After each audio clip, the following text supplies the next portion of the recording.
every country is different regarding the tax, the capital gains. And a lot of people think, oh, I'll just use a few wallets, I'll do this, I'll do that. I'm convinced they're letting people build up as much as they want and they'll go plus interest plus penalties. You just owe us everything. Give us your car, give us your house, give us your sweat equity for the rest of your life. And that's where I'm worried. And I think most people think they can get away with it, that it's untraceable, but I think they can see everything. Well, they can see everything. And I will tell you, agencies like the IRS in the United States and I think the Fiat in the Netherlands, like there are agencies that are very tech savvy that are looking at this. There's regulations, I think, that are proliferating all over Europe and the UK in addition to the United States. So, to your point, when the government wants its pound of flesh, like it will find it.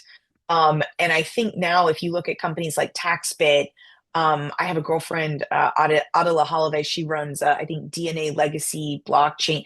Like you see all these crypto accountancies, and they're not just crypto accountants; they're accountants, but they also have this additional specialization. I think Carolina Martinez is one of the women in our association, but a lot of women who were in accounting, they saw what was happening in crypto, and they were kind of like the canaries in the coal mine to say, you need to understand this is going to impact your taxes. You really want to be compliant with this.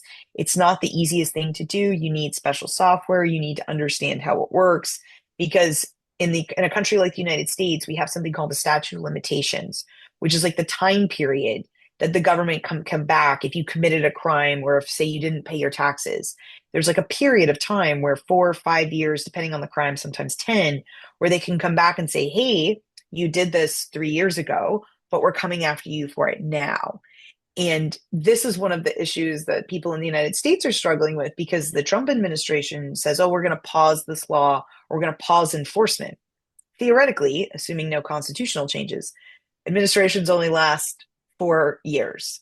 So if you are committing a crime during this administration and a new administration comes in and the statute of limitations is 5 years, you may find yourself in a world of hurt if you think it's safe to do something now that years down the road, somebody's like, as it turns out, we can come back and get that penalty, that fine, and prosecute you. So, lawyers right now, especially in the United States, are telling people, please follow the law no matter what anybody says. You do not want to get penalized, prosecuted, or have some giant tax fine follow you because you didn't file this properly.